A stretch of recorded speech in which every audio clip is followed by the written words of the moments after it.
परमपिता परमेश्वर, हम आपका दिल से धन्यवाद करते हैं आपके महान प्रेम और उस अनुग्रह के लिए जो सब मनुष्यों के लिए आपने प्रकट किया है, और आपने अपने उस अनुग्रह का समाचार जिसे हम सुसमाचार कहते हैं, गॉस्पल, सब मनुष्यों को सुनाने का कार्य दिया उन लोगों को जिन्हें आपने इस कार्य के लिए चुना और नियुक्त किया।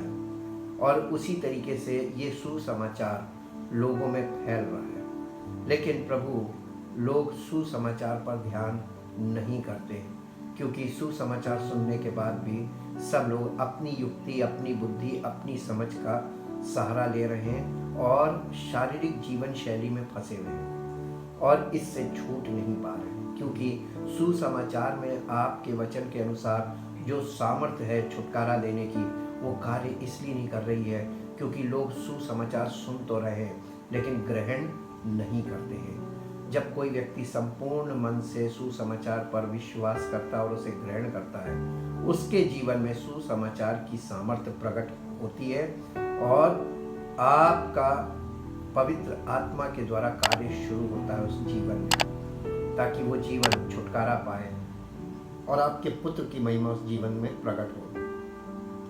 धन्यवाद के साथ प्रभु, हम आपके शरण में आते हैं, क्योंकि जो कार्य आपने किया है उसे आपके अलावा और कोई कर भी नहीं सकता। और आज मनुष्यों के सामने कोई विकल्प नहीं है उद्धार पाने का सिवाय प्रभु यीशु मसीह के।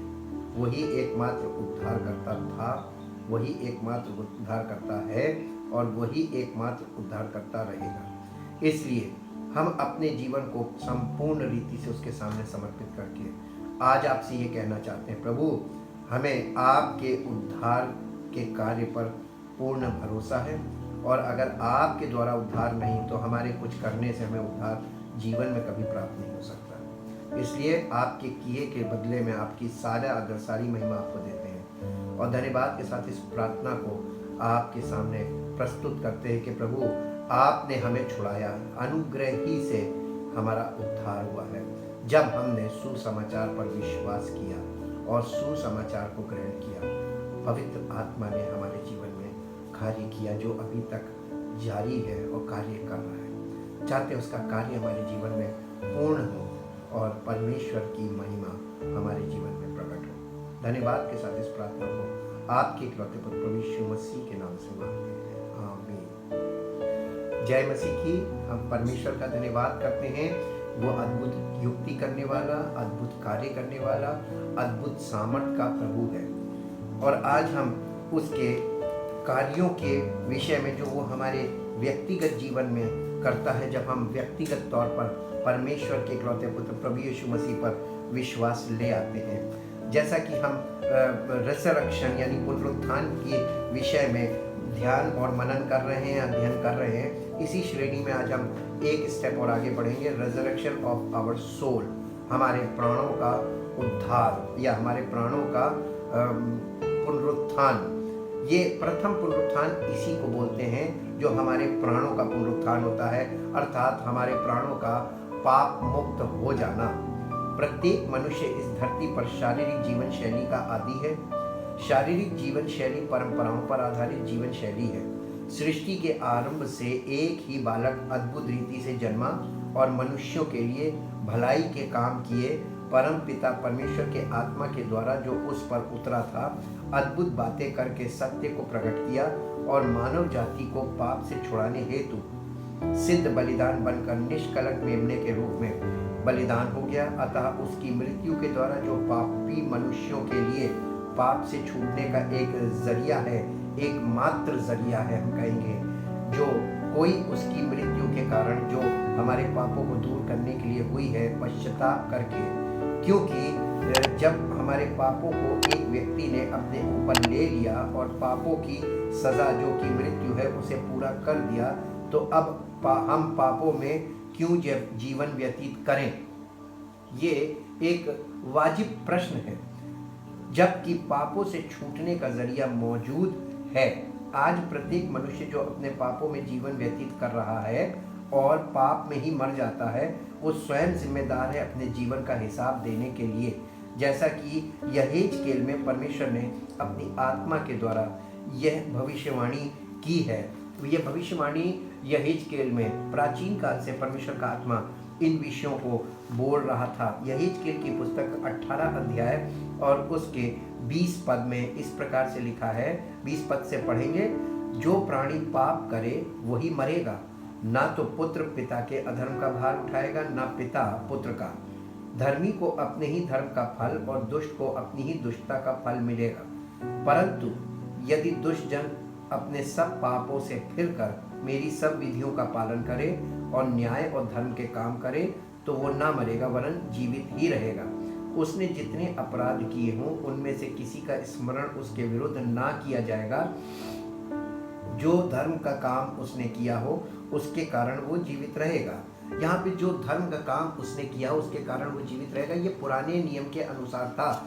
और ये धर्म का काम जिसे परमेश्वर ने स्वयं किया, अपने इकलौते पुत्र को हमारे पापों के लिए बलिदान किया, ये था धर्म का वो एक काम जिसके द्वारा आज हम आत्मिक तौर पर जीवन प्राप्त करते हैं और इसी से हम जीवित रहेंगे। प्रभु यहोवा की ये वाणी है, क्या मैं दुष्ट के मरने से कुछ भी प्रसन्न होता हूँ? क्या मैं इससे प्रसन्न नहीं होता कि वो अपने मार्ग से फिरकर जीवित रहे? परंतु जब धर्मी अपने धर्म से फिरकर टेढ़े काम वरन दुष्ट के सब घृणित कामों के अनुसार करने लगे, तो क्या वो जीवित रहेगा? जितने धर्म के काम उसने किए हो उनमें से किसी का स्मरण ना किया जाएगा। जो विश्वासघात और पाप उसने किया हो उसके कारण वो मर जाएगा। तो भी तुम लोग कहते हो प्रभु की गति एक सी नहीं। हे इज़राइल के घराने, देख, क्या मेरी गति एक सी नहीं? क्या तुम्हारी ही गति अनुचित नहीं है? जब धर्मी अपने धर्म से फिरकर टेढ़े काम करने लगे तो वो उनके कारण मरेगा, अर्थात वो अपने टेढ़े काम ही के कारण मर जाएगा। फिर जब दुष्ट अपने दुष्ट कामों से फिरकर न्याय और धर्म के काम करने लगे तो वो अपना प्राण बचाएगा। वो जो सोच विचार करके अपने सब अपराधों से फिरा, इस कारण ना मरेगा, जीवित ही रहेगा। तो भी इज़राइल का घराना कहता है कि प्रभु की गति एक सी नहीं। हे इज़राइल के घराने, क्या मेरी गति एक सी नहीं? क्या तुम्हारी ही गति अनुचित नहीं? प्रभु यहोवा की ये वाणी है। हे इज़राइल के घराने, मैं तुम में से हर एक मनुष्य का न्याय उसके चाल चलन के अनुसार ही करूँगा। पश्चाताप करो और अपने सब अपराधों को छोड़ो, तभी तुम्हारा अधर्म तुम्हारे ठोकर खाने का कारण ना होगा। अपने सब अपराधों को जो तुमने किए हैं दूर करो, अपना मन और अपनी आत्मा बदल डालो। हे इज़राइल के घराने, तुम क्यों मरो? क्योंकि प्रभु यहोवा की ये वाणी है, जो मरे उसके मरने से मैं प्रसन्न नहीं होता, इसलिए पश्चाताप करो, तभी तुम जीवित रहोगे। इसी को हम एम्प्लीफाइड इंग्लिश वर्जन में देखेंगे। The book of Ezekiel in English, the book of Ezekiel chapter 18 and verse 20 onwards, chapter 18 and verse 20 onwards।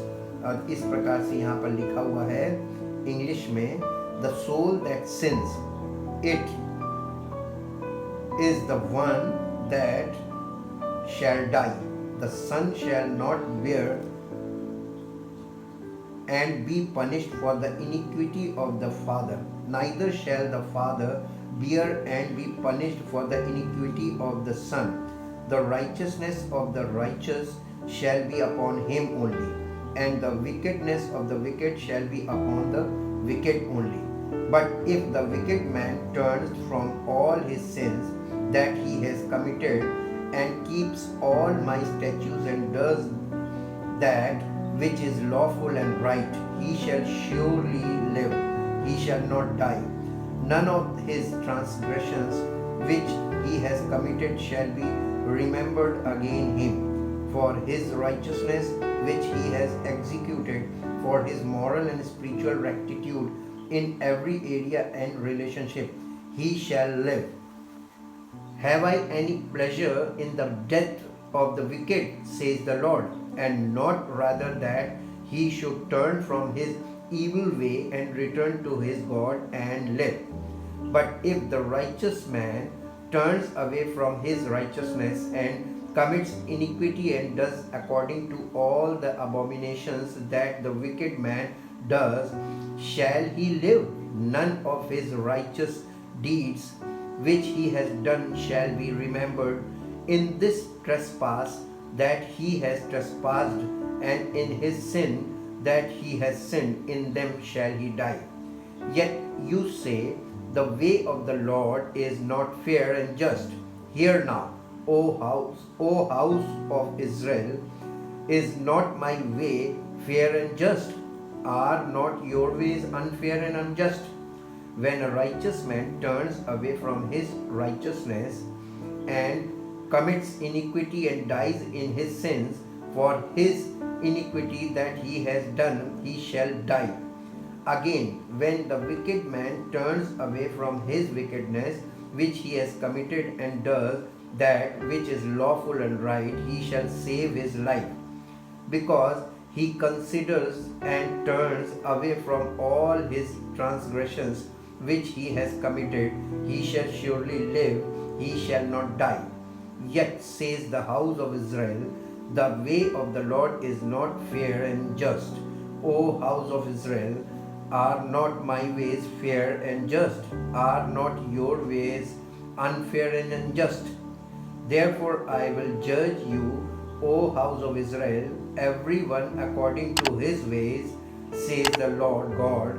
Repent and turn from all your transgressions, lest iniquity be your ruin, and so shall they not be a stumbling block to you. Cast away from you all your transgressions by which you have transgressed against me, and make you a new mind and heart and a new spirit. For why will you die, O house of Israel? For I have no pleasure in the death of him who dies, says the Lord God. Therefore turn, be converted and live. यानी जिसकी आत्मा बदल जाती है, जिसका भीतरी मनुष्यत्व बदल कर नया हो जाता है, वो व्यक्ति प्रभु में सुरक्षित माना जाता है। अब वो पवित्र आत्मा के, उसका प्राण पवित्र आत्मा के वश में है, इसलिए अब वो सुरक्षित है। परमेश्वर ने सब पापी मनुष्यों के लिए एक धर्म का काम कर दिया है, और वो धर्म का काम परमेश्वर के इकलौते पुत्र की मृत्यु उन सब पापी मनुष्यों के बदले हुई, जिसके द्वारा जो कोई परमेश्वर की इस कार्य पर विश्वास करे वो सेंत मेत धर्मी ठहराया जाता है। सेंत मेत का मतलब without any work of righteousness, बिना धर्म का काम किए। परमेश्वर ने जो धर्म का काम हमारे लिए किया, अपने पुत्र का बलिदान, उसके द्वारा हम बिना किसी धर्म के काम किए। सेतमेत का मतलब विदाउट एनी वर्क, हमने ऐसा कोई धर्म का काम नहीं किया, लेकिन परमेश्वर ने, हमने परमेश्वर के उस कार्य पर जो उसने हमारे लिए किया, अपने पुत्र का बलिदान, उस पर विश्वास किया, तो हम सेतमेत धर्मी ठहराए जाते हैं। कौन ठहराता? परमेश्वर ठहराता है। इसलिए क्योंकि हमने परमेश्वर की उस योजना को एक्सेप्ट किया जो उसने हमारे लिए किया है। लेकिन उस व्यक्ति के संपूर्ण मन से पश्चाताप करने के कारण पवित्र आत्मा उसके भीतरी मनुष्यत्व को नया बनाने का कार्य करने तथा पवित्र आत्मा के फलों को उस मनुष्य के व्यक्तित्व में उत्पन्न करके उसे परमेश्वर के पुत्र के स्वरूप में प्रकट करता है। उस व्यक्ति के इस नए जीवन को जो पवित्र आत्मा के द्वारा किए गए कार्य का प्रतिफल है, उसके प्राणों का पुनरुत्थान कहते हैं, अर्थात उसके प्राणों का पाप से मुक्त हो जाना तथा पवित्र आत्मा के मार्गदर्शन में जीवन व्यतीत करने लगना, जैसा कि पौलुस के जीवन में हम देख सकते हैं। गलातियों की पत्री 2 अध्याय उसके 19 पद से 21 पद तक देखेंगे। गलातियों की पत्री 2 अध्याय और उसके 19 पद से, मैं तो व्यवस्था के द्वारा व्यवस्था के लिए मर गया कि परमेश्वर के लिए जीऊं। मैं मसीह के साथ क्रूस पर चढ़ाया गया हूं। अब मैं जीवित ना रहा, पर मसीह मुझ में जीवित है, और मैं शरीर में अब जो जीवित हूं केवल उस विश्वास से जीवित हूं जो परमेश्वर के पुत्र पर है, जिसने मुझसे प्रेम किया और मेरे लिए अपने आप को दे दिया। मैं परमेश्वर के अनुग्रह को व्यर्थ नहीं ठहराता, क्योंकि यदि व्यवस्था के द्वारा धार्मिकता होती तो मसीह का मरना व्यर्थ होता। यानी अगर व्यवस्था के द्वारा, यानी हमारे मनुष्य के हाथ पैर से किए गए कोई कार्य के द्वारा धार्मिकता अगर होती या पापों से छुटकारा होता, तो वो कह रहा मसीह का मरना या क्रूसीफिक्शन वो व्यर्थ होता। और आज लोग क्रूसीफिक्शन को व्यर्थ ठहराते हैं। कैसे? पश्चाताप ना करके, अपने आप को पापों के लिए मरा हुआ घोषित ना करके, पवित्र आत्मा के द्वारा जीवन ना जी के लोग यही कर रहे हैं कि उस क्रूसीफिक्शन को व्यर्थ ठहराने का काम कर रहे हैं। लेकिन परमेश्वर की योजना कभी व्यर्थ नहीं ठहर सकती। अगर आप परमेश्वर के वचन में ध्यान देंगे तो आपको पता चल जाएगा कि परमेश्वर सच्चा न्यायी है। वो प्रत्येक को उसके कार्य के अनुसार और चाल चलन के अनुसार ही प्रतिफल देगा, चाहे कुछ भी कर ले कोई।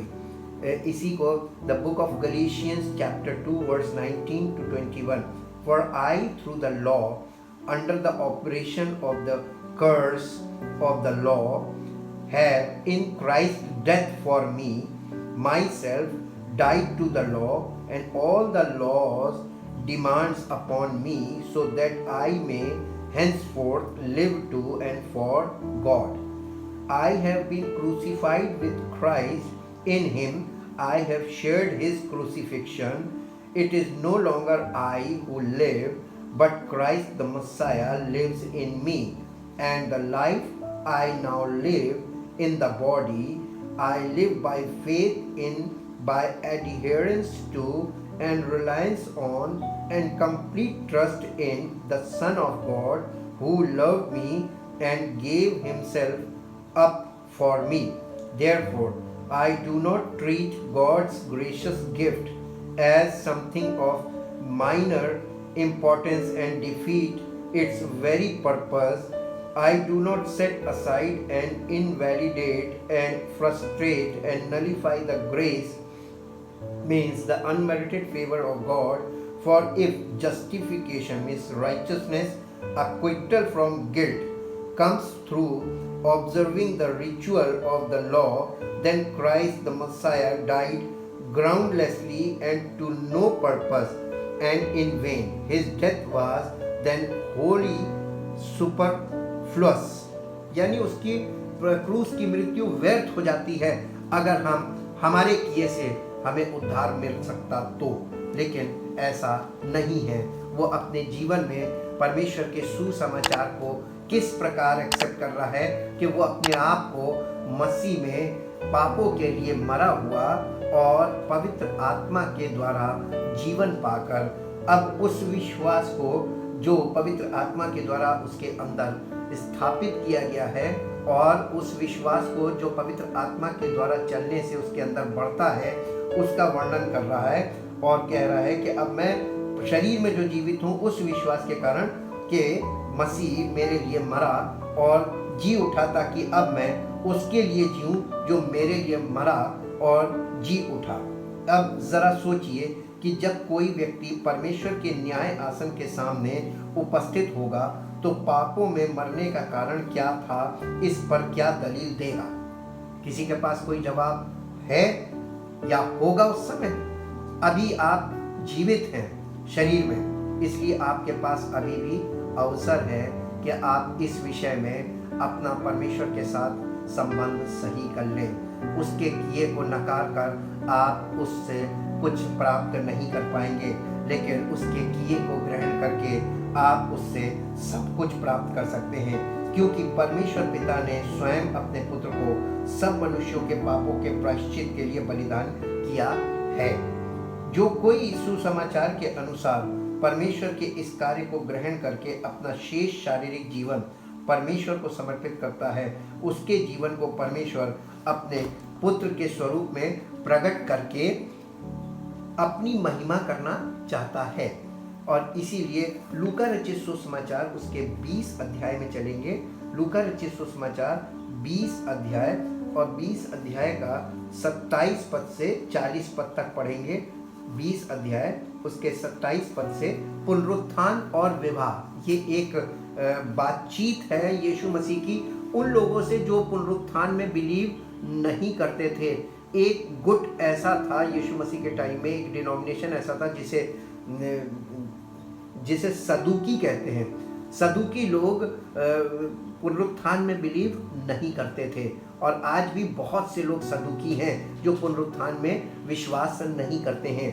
यहाँ पर लिखा हुआ है, फिर सदुकी जो कहते हैं कि मरे हुओं का जी उठना है ही नहीं, उनमें से कुछ ने उसके पास आकर पूछा, यीशु मसीह के पास आकर पूछा, हे गुरु, मूसा ने हमारे लिए ये लिखा है, यदि किसी का भाई अपनी पत्नी के रहते हुए बिना संतान मर जाए तो उसका भाई उसकी पत्नी से विवाह कर ले और अपने भाई के लिए वंश उत्पन्न करे। 7 भाई थे, वंश उत्पन्न करे। 7 भाई थे, पहला भाई विवाह करके बिना संतान मर गया, फिर दूसरे और तीसरे ने भी स्त्री से विवाह कर लिया। इसी रीति से 7 बिना संतान मर गए, अंत में वो स्त्री भी मर गई। इसलिए जी उठने पर वो उनमें से किसकी पत्नी होगी? एक बड़ा गूढ़ प्रश्न हो गया, क्योंकि वो 7 की पत्नी हो चुकी थी। यीशु ने उनसे कहा, इस युग की संतानों में तो विवाह होता है। यानी यीशु मसीह ये कह रहा था, शारीरिक रूप से जो इस युग का मतलब ये शारीरिक लोगों में विवाह होता है, पर जो लोग इस योग्य ठहरेंगे कि उस युग को और मरे हुओं में से जी उठने को प्राप्त करें, वे ना विवाह करेंगे और ना विवाह में दिए जाएंगे। यानी पुनरुत्थान के बाद, हमारा जो पुनरुत्थान होता है उसके बाद विवाह, आत्मिक जीवन में विवाह का कोई महत्व नहीं है, ये शारीरिक जीवन में ही विवाह का महत्व है। वे फिर मरने के भी नहीं, क्योंकि वे स्वर्गदूतों के समान होंगे और पुनरुत्थान की संतान होने से परमेश्वर की भी संतान होंगे। परंतु इस बात को कि मरे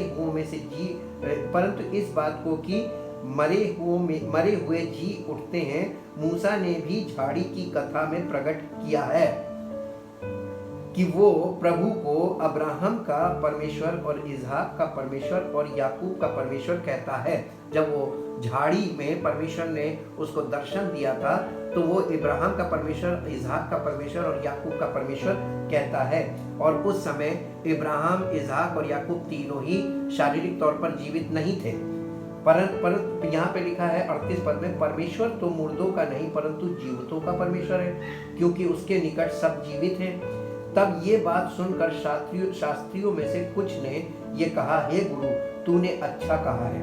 और उन्हें फिर उससे कुछ और पूछने का हियाव ना हुआ।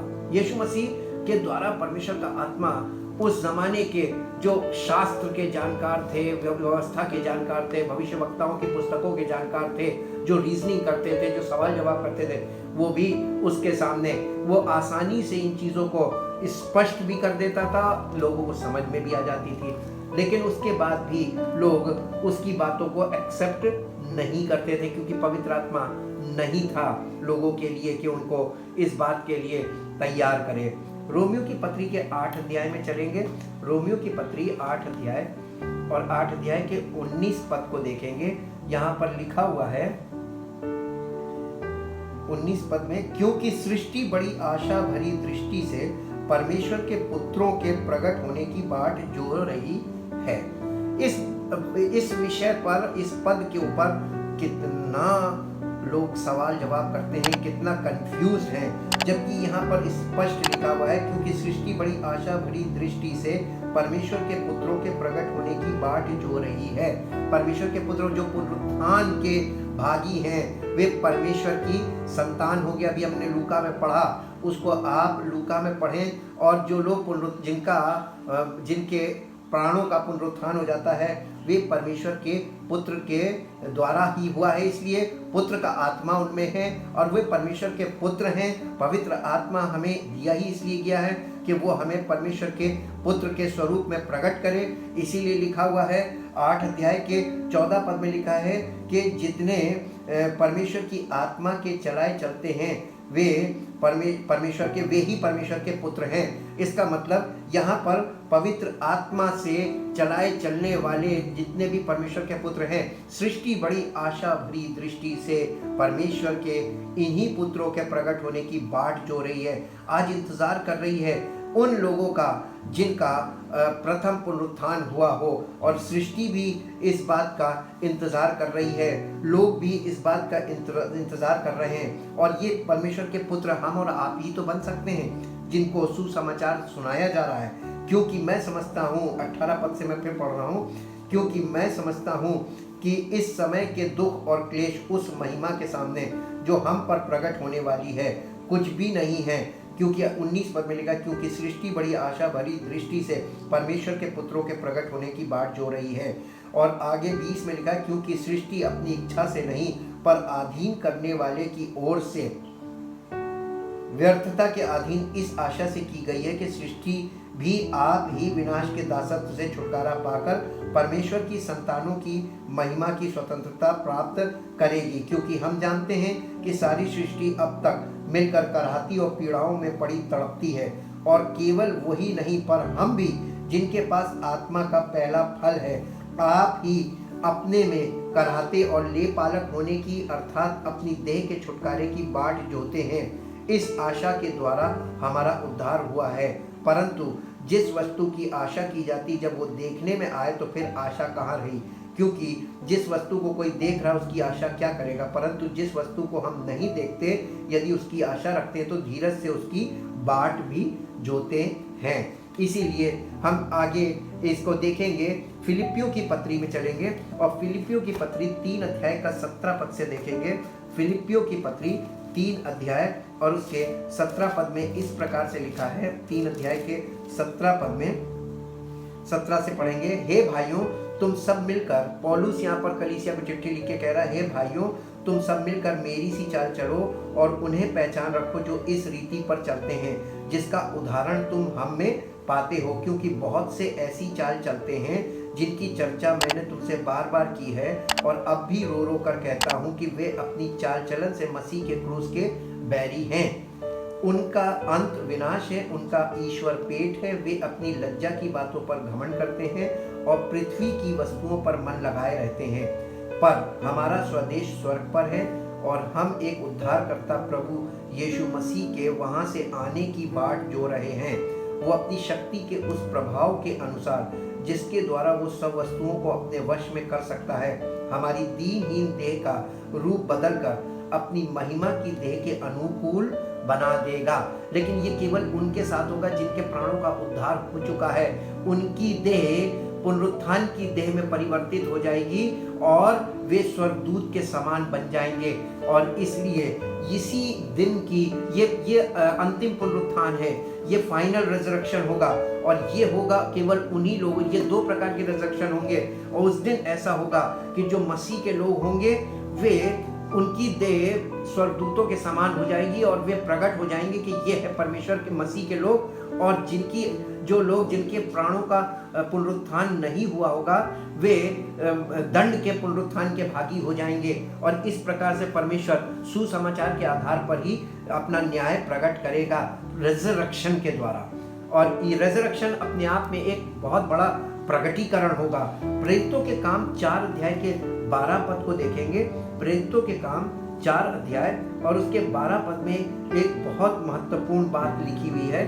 प्रेरितों के काम उसका 4 अध्याय और उसके 12 पद में इस प्रकार से लिखा हुआ है, किसी दूसरे के द्वारा उद्धार नहीं, क्योंकि स्वर्ग के नीचे मनुष्यों में और कोई दूसरा नाम नहीं दिया गया जिसके द्वारा हम उद्धार पा सके। पूरी सृष्टि में, पूरी धरती पर केवल एक नाम है जिसके द्वारा सब मनुष्य उद्धार पा सकते हैं और वो है प्रभु यीशु मसीह, कोई माने या ना माने। इसी के प्रेरितों काम 3 अध्याय और उसके 3 अध्याय के 19 पद से पढ़ेंगे। यहाँ पर इस प्रकार, इसलिए मन फिराओ और लौट आओ कि तुम्हारे पाप मिटाए जाएं, जिससे प्रभु के सम्मुख से विश्रांति के दिन आए और वो यीशु को भेजे जो तुम्हारे लिए पहले ही से मसीह ठहराया गया है। अवश्य है कि वो स्वर्ग में उस समय तक रहे जब तक कि वो सब बातों का सुधार न कर ले जिसकी चर्चा प्राचीन काल से परमेश्वर ने अपने पवित्र भविष्यवक्ताओं के मुख से की है। जैसा कि मूसा ने कहा, प्रभु परमेश्वर तुम्हारे भाइयों में से तुम्हारे लिए मुझ सा एक भविष्यवक्ता उठाएगा, जो कुछ वो तुमसे कहे उसकी सुनना, परंतु प्रत्येक मनुष्य जो उस भविष्यवक्ता की ना सुने लोगों में से नष्ट किया जाएगा।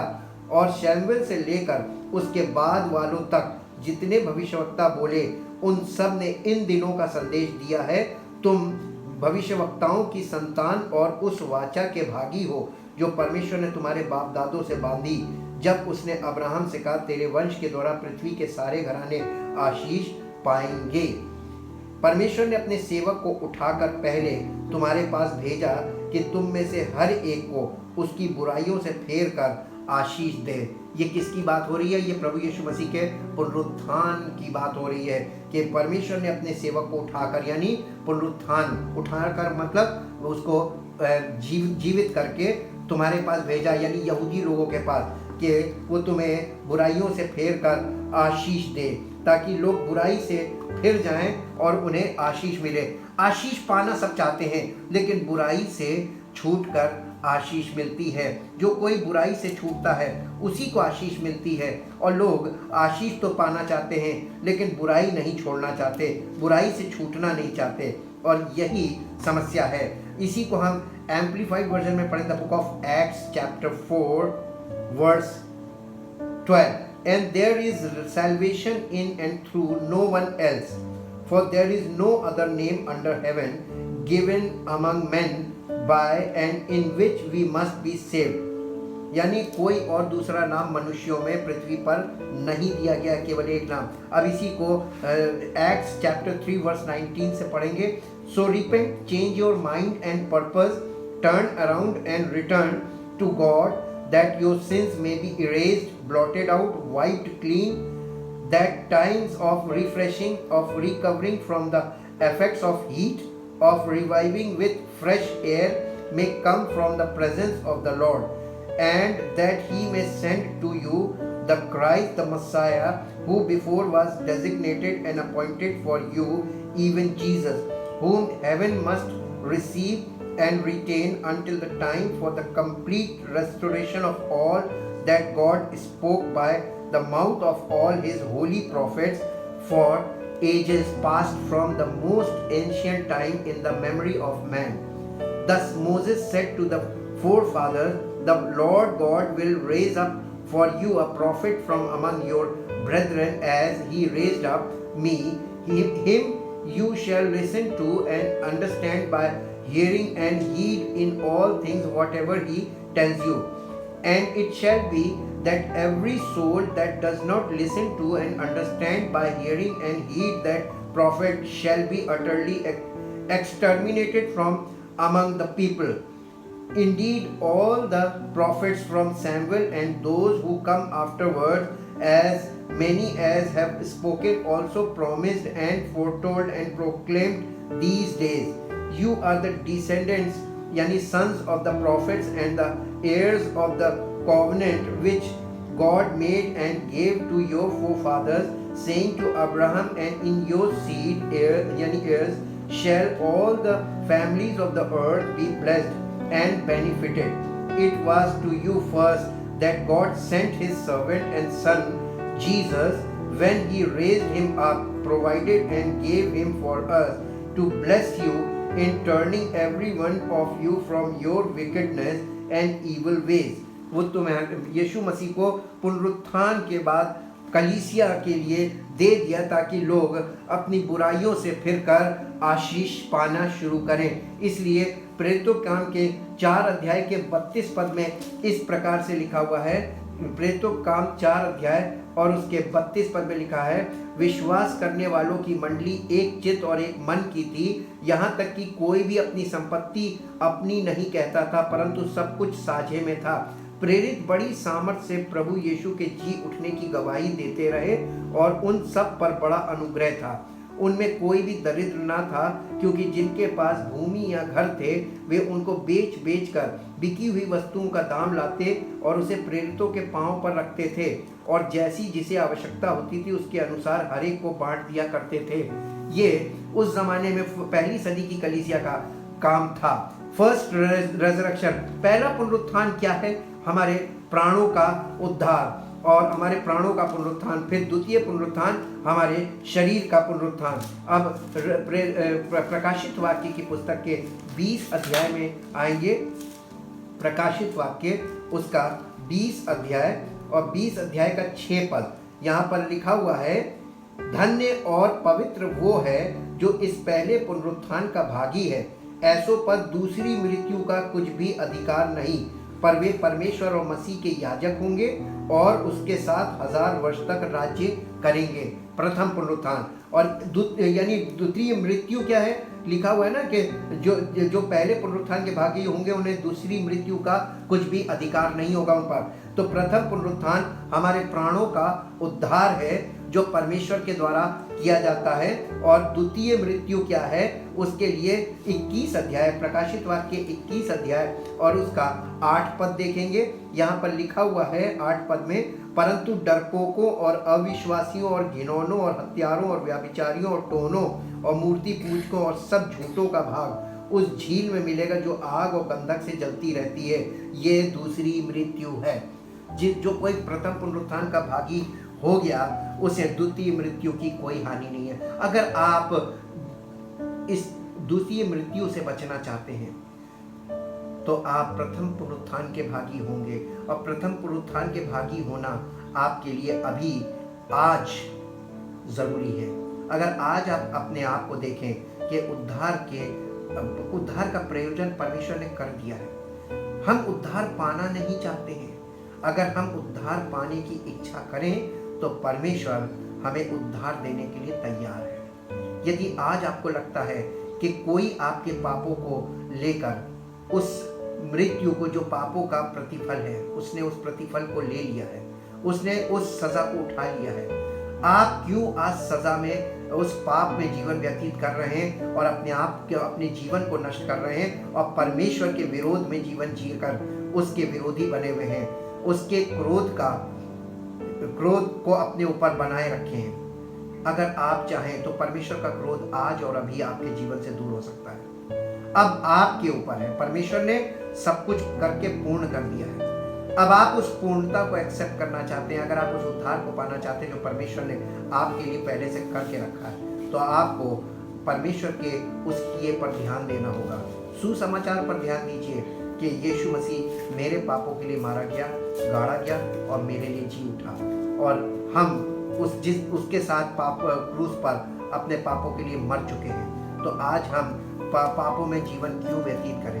हम पाप में जीते जी भी पाप में मर रहे हैं और मरने के बाद अनंत मृत्यु में जा रहे हैं और हम दूसरी मृत्यु के भागीदार बन रहे हैं। Thank you Lord. अगर आज पवित्र आत्मा ने आपसे बात की है और आपको लगता है कि हमें परमेश्वर के सुसमाचार को ग्रहण करना चाहिए, परमेश्वर ने जो हमारे लिए किया है, आज आप ग्रहण कर सकते हैं। साधारण तरीके से अपने जीवन में अपने आप को टर्न कीजिए, क्योंकि आने वाला समय आपके लिए और कठिन हो जाएगा अगर आप परमेश्वर के क्रोध में बने रहेंगे। तो अगर आप परमेश्वर के पुत्र के द्वारा उद्धार पाना चाहते हैं तो अभी आप उस कार्य पर विश्वास कीजिए जो परमेश्वर ने आपके लिए किया है। अपने पुत्र के द्वारा उसने आपके पापों का दाम चुका दिया है। आज आप पाप में जीवन व्यतीत कर रहे हैं तो इसका हिसाब आप स्वयं देंगे, और कोई दूसरा नाम नहीं है जिसके द्वारा हम उद्धार पाएं, केवल एक नाम है और वो नाम है प्रभु यीशु मसीह। अगर आज आप उद्धार पाना चाहते हैं तो इस नाम को समझिए और उद्धार को समझिए, सुसमाचार को समझिए और ग्रहण कीजिए और उद्धार प्राप्त करने में लग जाइए। Thank you. परम पिता परमेश्वर, हम आपका दिल से धन्यवाद करते हैं। लोगों के सामने विकल्प तो है पाप से छूटने का, लेकिन लोग इस विकल्प को एक्सेप्ट नहीं करते हैं। जो कोई इस विकल्प को एक्सेप्ट करेगा वो उद्धार भी पाएगा और आपके पुत्र के स्वरूप में प्रकट किया जाएगा और आपकी इच्छा को पूरा करने वाला बनेगा, ताकि आपकी महिमा उसके जीवन से प्रकट हो और आपका नाम महिमान्वित हो। धन्यवाद करते प्रभु आपके कार्यों के लिए, अद्भुत है, और आपके अनुग्रह के लिए जो सब मनुष्यों के लिए प्रकट है। आपका प्रेम सबके लिए है, लेकिन सब लोग उस प्रेम को एक्सेप्ट नहीं करते हैं। सब लोग उस अनुग्रह को प्राप्त नहीं करते हैं, क्योंकि इच्छा शारीरिक है और शारीरिक इच्छाओं में वो लिप्त हैं। Thank you Lord. प्रभु अनुग्रह कीजिए। जितने लोग आज इस वचन को ध्यान से सुनते हैं, उनके हृदय में पवित्र आत्मा का कार्य हो और आपकी महिमा प्रकट हो। धन्यवाद के साथ इस प्रार्थना को आपके इकलौते पुत्र प्रभु यीशु मसीह के नाम से मांगते हैं, आमीन। परमेश्वर आपको आशीष दे। Praise the Lord.